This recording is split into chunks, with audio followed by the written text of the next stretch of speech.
విశాఖపట్నంలో కూడా ఇప్పుడు ఏం జరుగుతూ ఉంది? 98 మంది సభ్యులుంటే 56 మంది సభ్యులు వైఎస్ఆర్సీపీ బీఫామ్ మీద, వైఎస్ఆర్సీపీ సింబల్ మీద గెలిచిన వాళ్ళు. తెలుగుదేశం పార్టీకి ఎక్కడ ఉంది స్ట్రెంత్ అని అడుగుతా ఉన్నా.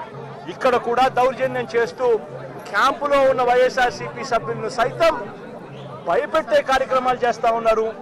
ఇళ్లకు వెళ్ళి వాళ్ళ భార్యలను భయపడిస్తూ మీ ఆయన ఎక్కడున్నారో చెప్పకపోతే మిమ్మల్ని స్టేషన్లో పెడతామని చెప్పి భయపడిస్తూ ఉన్న పరిస్థితులు ఈరోజు రాష్ట్రంలో కనిపిస్తూ ఉన్నాయి. మరోవైపున చూస్తే రాష్ట్రంలో హత్య రాజకీయాలు ఏ స్థాయిలోకి దిగజారిపోయాయి అంటే ఏప్రిల్ 6వ తారీఖున నంద్యాలలో, మొన్న ఏప్రిల్ 6వ తారీఖున నంద్యాలలో, ఈ మధ్యనే నంద్యాల జిల్లాలో సిరివెల్ల మండలంలో యార్లగడ్డ కాన్స్టిట్యున్సీ ఇందూరు ప్రతాప్ రెడ్డి అని చెప్పి మా పార్టీకి సంబంధించిన మండల కన్వీనర్ ప్రతాప్ రెడ్డిపై దారుణంగా హత్యాయత్నం చేశారు. ఇదే చంద్రబాబు నాయుడు గారు, ఇదే ఇందూరు ప్రతాప్ రెడ్డి అనే వ్యక్తి దేవాలయంలోకి వెళ్ళి పూజ చేస్తూ ఉండగా దాడులు చేయించాడు. ఇదే చంద్రబాబు నాయుడు గారు ముఖ్యమంత్రిగా ఉన్నప్పుడు 2017లో ప్రతాప్ రెడ్డి అన్నను ప్రభాకర్ రెడ్డిని, అతని బావమర్దిని చంద్రబాబు నాయుడు గారి దగ్గర నుండి చంపించారు. చంపించిన తర్వాత మా ప్రభుత్వం వచ్చిన తర్వాత ప్రతాప్ రెడ్డికి మేము గన్మెన్ సౌకర్యం మేము కల్పిస్తే, చంద్రబాబు నాయుడు గారు వచ్చిన తర్వాత ఆ గన్మెన్ ను తీసేసి చివరికి ప్రతాప్ రెడ్డిని చంపే కార్యక్రమం చేయడానికి ఏకంగా చంద్రబాబు నాయుడు గారు పురమాయించిన పరిస్థితులు మన కళ్ళ ఎదుటే కనిపిస్తా ఉన్నాయి. మరోవైపున గత ఏడాది ఆగస్టు 3వ తారీఖున నంద్యాల జిల్లా మహానందిలో శ్రీశైలం నియోజకవర్గంలో సీతారాంపురంలో పసుపులేటి పెద్ద సుబ్బరాయుడు అతి దారుణంగా చంపిన ఘటన కూడా చూసాం.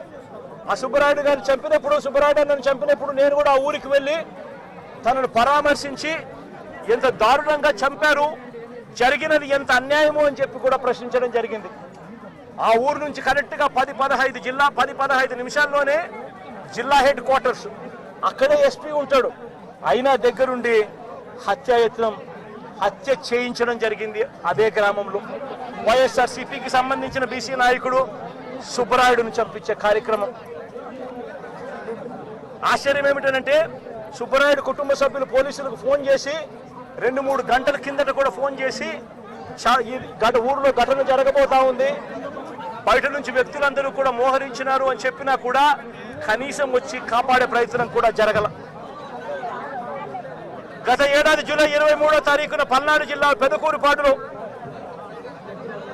కొసూరులో వైఎస్ఆర్సీపీ నాయకుడు ఈద సాంబిరెడ్డిని కూడా ఇనుప రాడ్లతో దారి కాచి రోడ్డులో కారు ఆపి కొట్టి చనిపోయాడని చెప్పి వదిలేసి వెళ్ళిపోయిన ఘటన.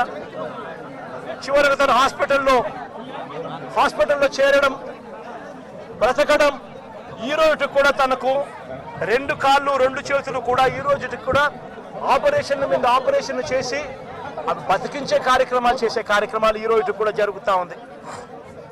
పల్నాడు జిల్లా వినుకొండలో గత ఏడాది జూలై 17వ తారీఖున వైఎస్ఆర్సీపీకి చెందిన రషీద్ అనే యువకుడిని దారుణంగా నరికి చంపిన పరిస్థితులు మన కళ్ళ ఎదుటే కూడా కనిపించాయి.